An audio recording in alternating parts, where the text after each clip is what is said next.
June 4th, 1943. A train rolls through the Texas night, carrying men who've just realized everything they believe is a lie. They're staring out the windows in complete silence, not because they're afraid, but because what they're seeing shouldn't be possible. Every farmhouse blazing with electric light, every small town lit up like a city. Miles and miles of uninterrupted electricity at 10 p.m. in the middle of nowhere, in a country that's supposedly fighting a war on two fronts. These are German soldiers, veterans of Rommel's Africa Corps, hardened warriors who've spent years believing America is weak, collapsing, on the verge of defeat. And in the next few weeks, that belief system is going to be completely shattered, not by propaganda, not by torture, but by something far more devastating: the simple, overwhelming truth. This is the story of how America won a war without firing a single shot at these men, and why what happened in these prison camps changed the course of history in ways nobody expected.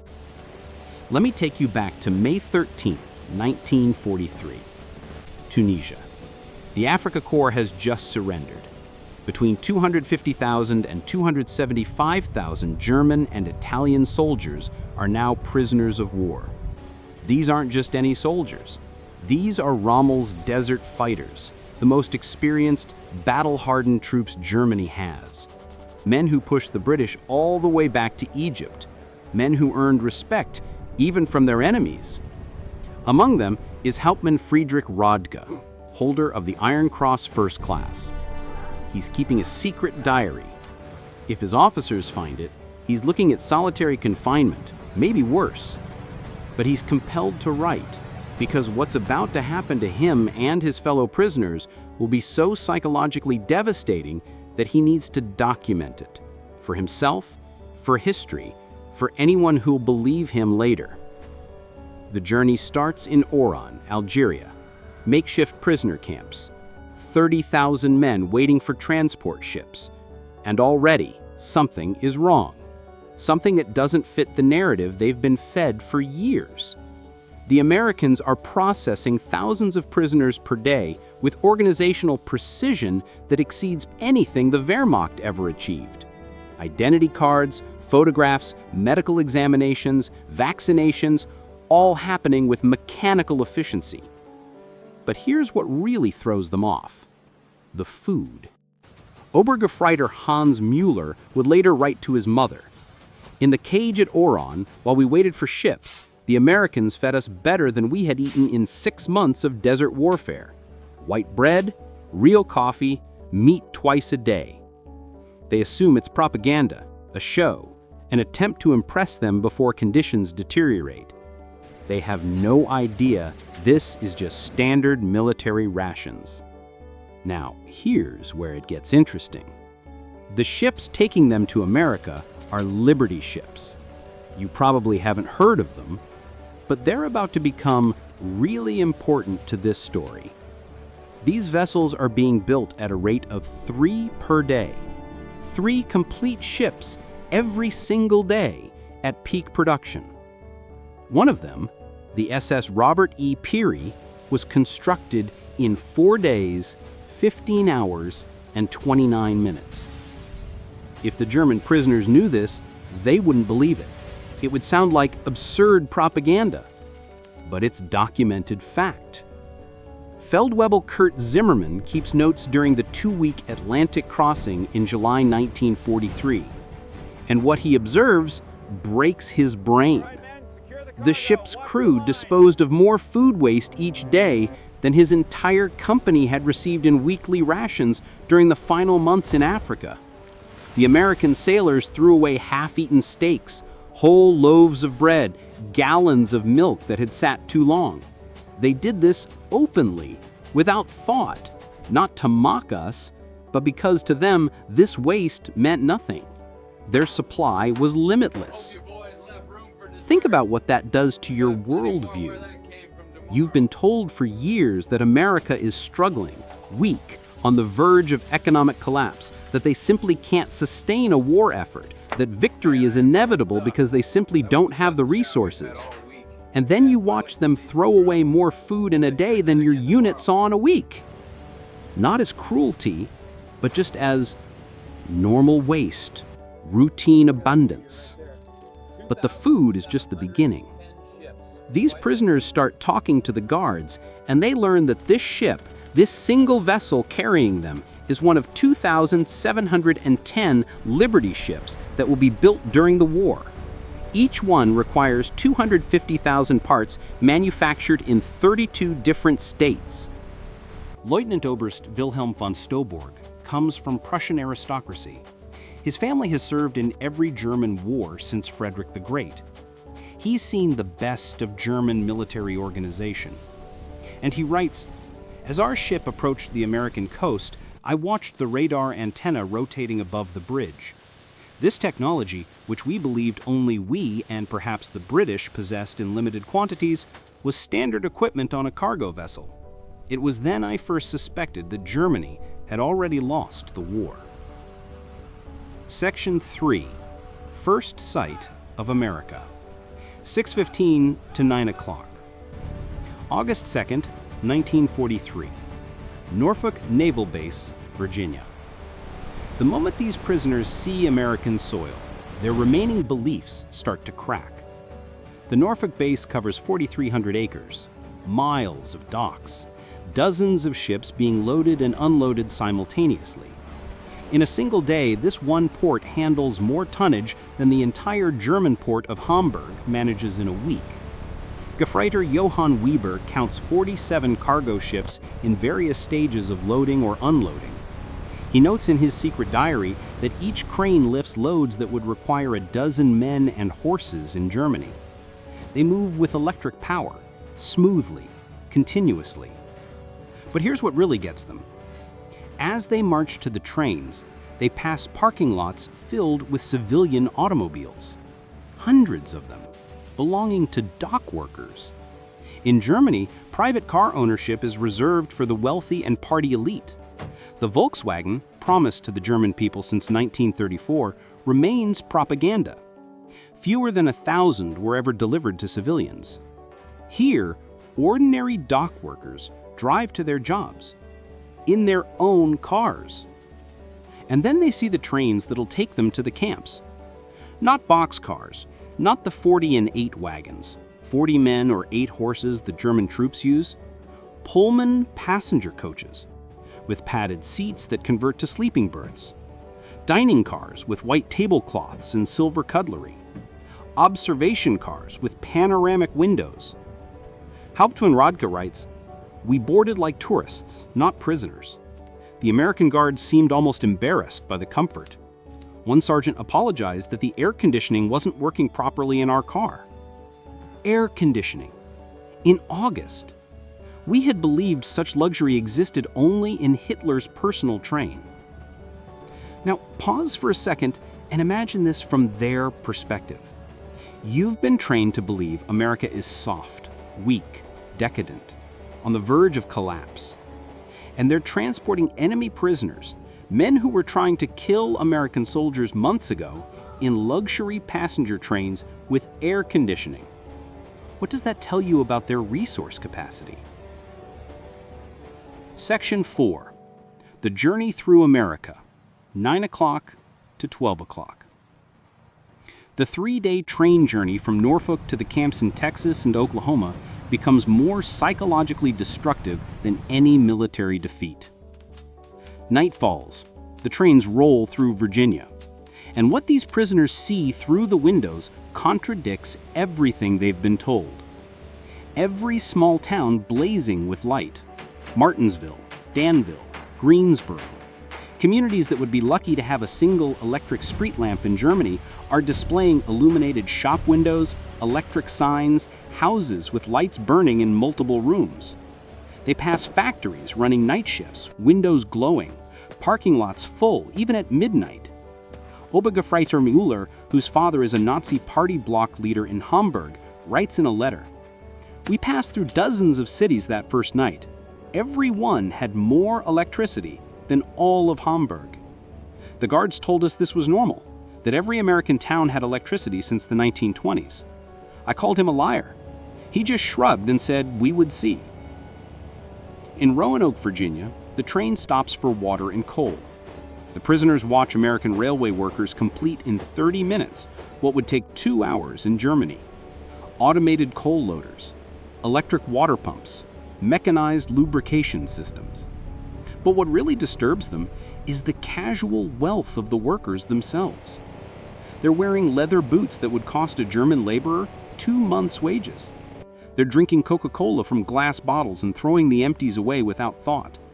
They're smoking cigarettes continuously, stubbing them out half-finished.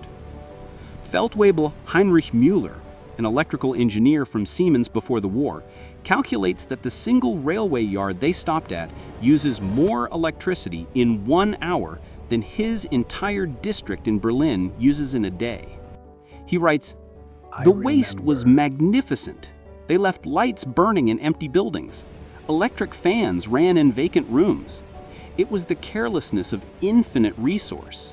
As the trains cross into Tennessee and Kentucky, the prisoners encounter something that changes everything. Through the windows, they're watching endless factories, each one larger than anything most of them have seen in Germany. The Alcoa aluminum plant in Tennessee stretches 3 miles along the river. Its electric furnaces consume 175,000 kilowatts of power, more than the entire city of Munich. Near Louisville, they pass the Rubbertown complex, 4 massive synthetic rubber plants that sprang from empty fields in just 18 months. Together, they're producing 800,000 tons of synthetic rubber annually. Germany invented the synthetic rubber process. They've never managed more than 120,000 tons in their best year. Oberleutnant Erich Hoffmann is a chemist from IG Farben. He understands immediately what he's seeing. In a post-war interview, he recalls, "I knew those plants. I could see the distillation columns, the catalytic crackers. Each facility was more advanced than anything we had built, and there were 4 of them just in this one location. They told us there were dozens more across the country." Then they pass Ford's Willow Run plant outside Detroit. This single factory, built in 9 months, produces a B-24 Liberator bomber every 63 minutes. At peak production, 42,000 workers assemble bombers from 1.55 million parts manufactured by 1,500 subcontractors. The plant covers 2.5 million square feet and uses more electricity than the entire German city of Cologne. Hauptmann Werner, a Luftwaffe pilot shot down over Tunisia, presses his face against the window. He counts 17 B-24s in various stages of completion visible from the train. He writes, "We had been told American planes were inferior, hastily built, would fall apart in combat. But I could see the precision of the assembly lines, the quality of the construction. These were not inferior aircraft, they were simply built faster than we could imagine possible." And here's the thing that really breaks them. In St. Louis, they cross the Mississippi River on the Eads Bridge. Below them, barges are carrying more grain than Germany's entire harvest of 1942. They can see grain elevators stretching along both banks, each one holding enough wheat to feed a German city for months. Unteroffizier Karl Schmidt, a farmer's son from Bavaria, writes, "The Americans transport food as we transport ammunition, in endless quantities without concern for loss. I watched them loading a single barge with enough wheat to feed my entire village for 5 years.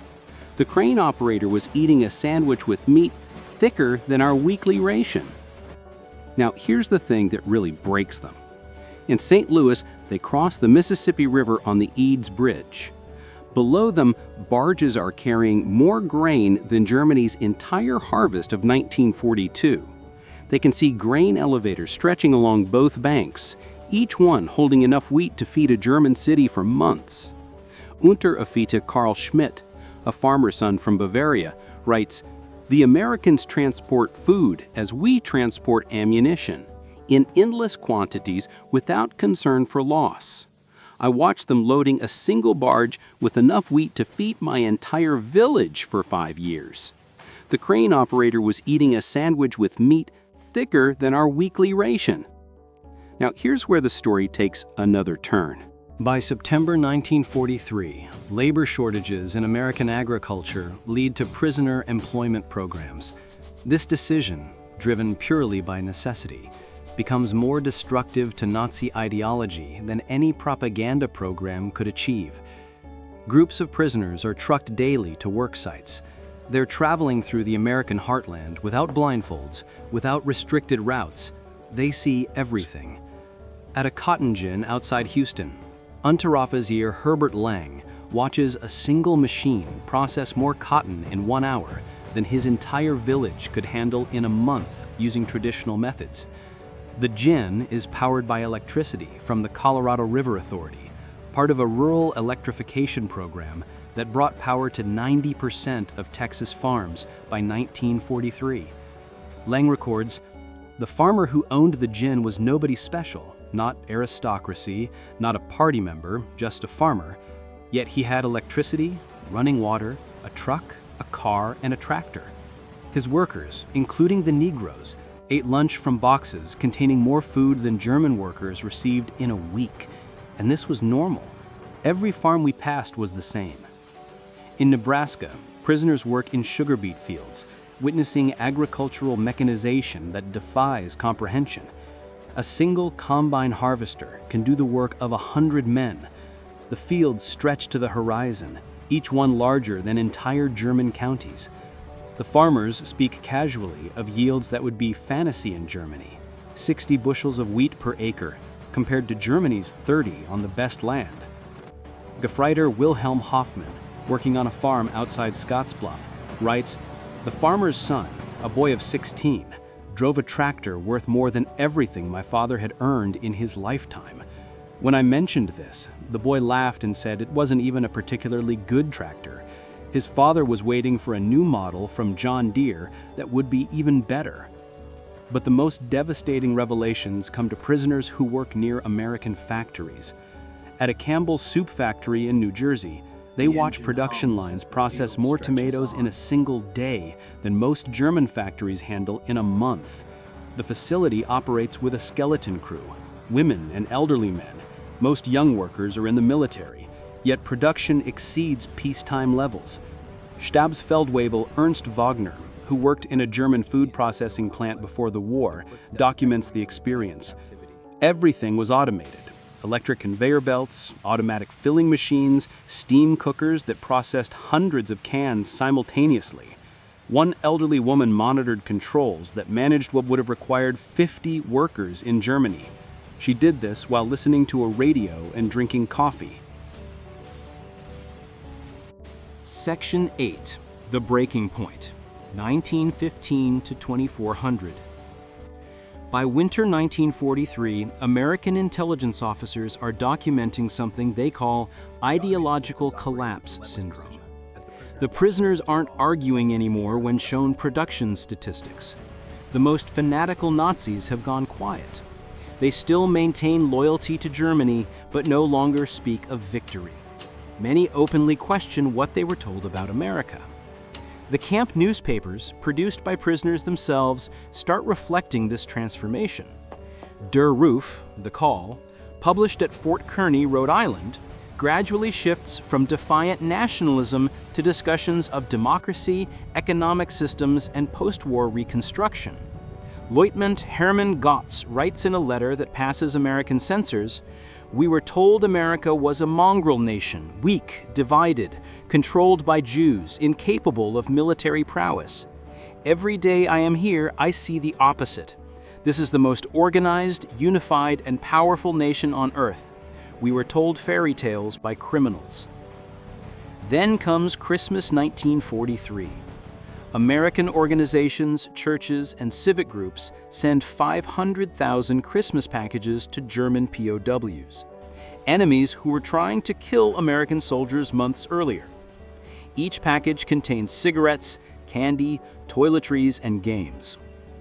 Local communities invite prisoners to Christmas dinners, though regulations prevent most from accepting. At Camp Hearn, the local Methodist church choir performs Christmas carols in German for the prisoners. Women from Hearn send in homemade cookies and cakes. The Boy Scouts deliver handmade Christmas cards. Oberlieutenant Hermann Gotz writes in a letter that passes American censors, "They know we are their enemies. Many have sons and husbands fighting against our armies, yet they show us Christian charity, not propaganda, but genuine kindness. What kind of people treat enemies this way? Only those absolutely certain of victory and secure in their power." The Christmas feast itself defies comprehension. Turkey, ham, mashed potatoes, gravy, vegetables, pies, ice cream. Quantities of food Germany hasn't seen since before World War I. Feldwebel Hans Weber writes, "We ate like kings, better than German generals eat, better than party leaders. And this was not special.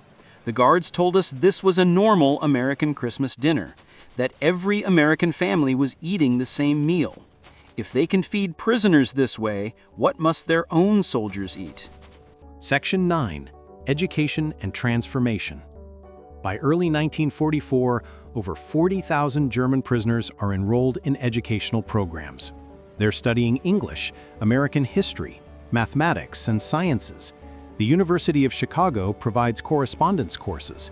Stanford University sends professors to lecture on democracy and economics.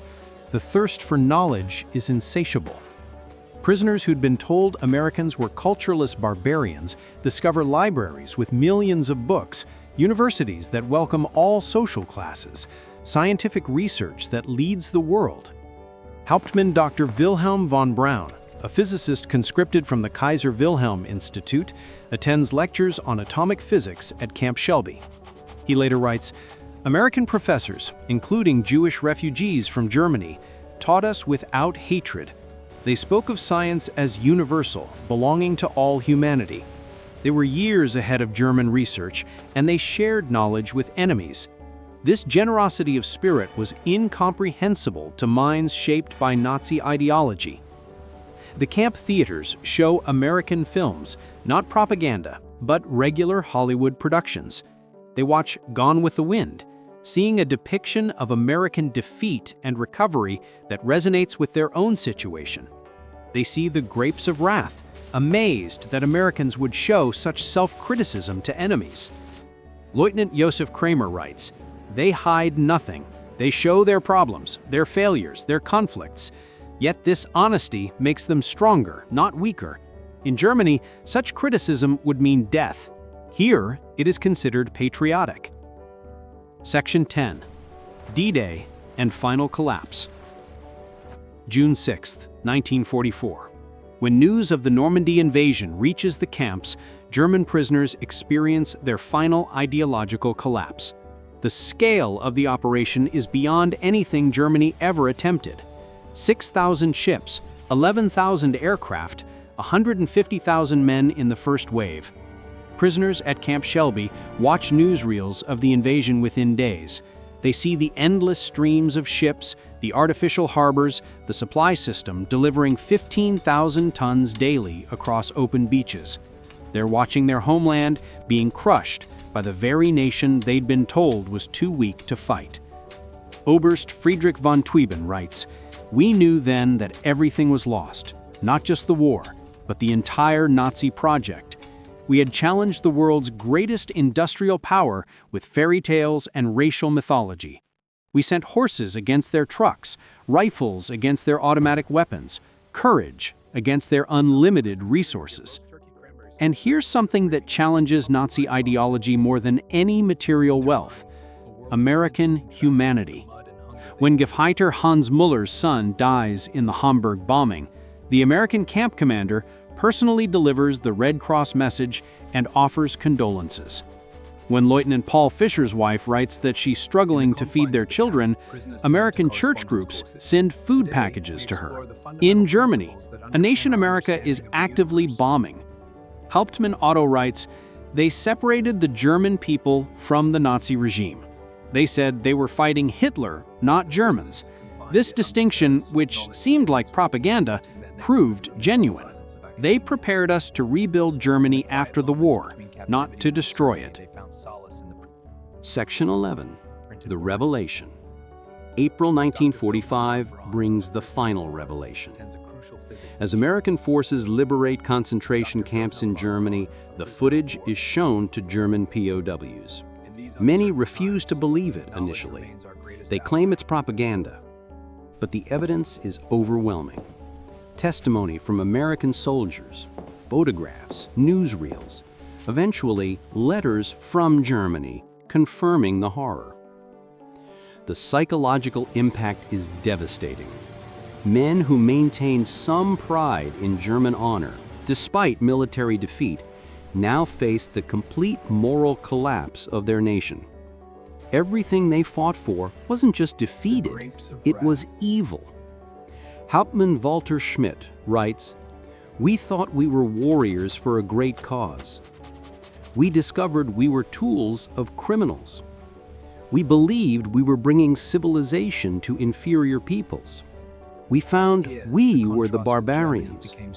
The Americans we called weak and decadent showed us what civilization actually meant." Between 1945 and 1946, 371,683 German POWs are repatriated from American camps. They return to a Germany divided, destroyed, and destitute. But they bring something precious with them: knowledge of how a democratic industrial society functions. Many rise to prominence in West Germany's reconstruction. Hans Kroll, prisoner at Camp Shelby, becomes West German ambassador to the United States.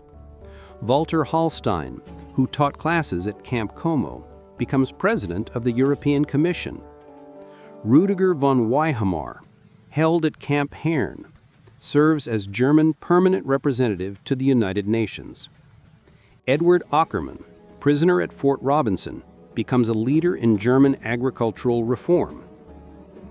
Hans Kroll writes in his memoirs, "We learned that prosperity came from freedom, not conquest. We saw that democracy created wealth, that diversity brought strength, that treating workers well increased production. These lessons, learned as prisoners, shaped the new Germany." Let me give you the numbers that tell the full story. Over 500 camps across 45 states. Average construction time, 90 days per camp. 371,683 German POWs. Peak population in May 1945. Their labor contribution, 14 million man-days of agricultural labor. $230 million in labor value, 1940s dollars. Escape attempts? Only 2,222 from over 371,000 prisoners. That's 0.6%. 0 successful permanent escapes. Most recaptured within 24 hours. No American civilians harmed by escaped POWs. Think about that for a second. These are enemy soldiers in camps across 45 states, and virtually none of them try to escape. 40,000 enrolled in educational programs. 135 camp newspapers published. 15,000 taking vocational training. Post-war surveys show 95% rated their treatment as good or excellent. 74% believed captivity positively changed their worldview. Less than 10% maintained strong Nazi beliefs by 1945. Approximately 5,000 former POWs immigrated to the U.S. after the war. 12,000 maintained correspondence with American families. Average correspondence duration, 31 years. In 1985, on the 40th anniversary of the war's end, surviving German POWs hold a reunion in Austin, Texas. Over 500 former prisoners returned to America, many bringing their families to show them where their transformation began. Former Obergefreiter Hans Weber, who'd been held at Fort Robinson, Nebraska, and later became a physician in Georgetown, Maine, speaks at the reunion. Life in the camps was a vast improvement for many of us who had grown up in cold water flats in Germany. We discovered running water, central heating, and abundant food. But more than that, we discovered dignity. Former Stabsfeldwebel Kurt Meyer, who worked on farms in Iowa, adds, "The farmers treated us not as enemies, but as young men far from home. They shared their meals, their knowledge, sometimes their homes. This humanity, from people whose sons were fighting against us, changed us forever." At the reunion dinner, former Oberst Hermann Gutz, then 78 years old, delivers the keynote address. "We came to America as enemies, as Nazis, as believers in a lie. We left as friends, as Democrats, as men who had seen the truth. America showed us that strength comes not from conquest, but from production. Not from hatred, but from diversity. Not from tyranny, but from freedom." Here's why this story matters today. America didn't defeat these men through superior propaganda or clever psychological techniques. They defeated them through reality. Every full meal was an argument against Nazism. Every electric light, every working toilet, every act of basic human decency toward enemies. The German POWs arrived expecting to find weakness. They discovered the most powerful nation on earth, one so secure in its strength it could afford to show mercy. They came as conquerors. They left as students. And the Germany that rose from the ashes was built on lessons learned in American prison camps. The story of these prisoners proves something profound. The most powerful weapon isn't military might. It's the overwhelming evidence of what free people can achieve when they work together. That's the arsenal of democracy at its peak. Not just the capacity to build more tanks and planes than any nation in history, but the capacity to transform enemies into friends through the simple power of example.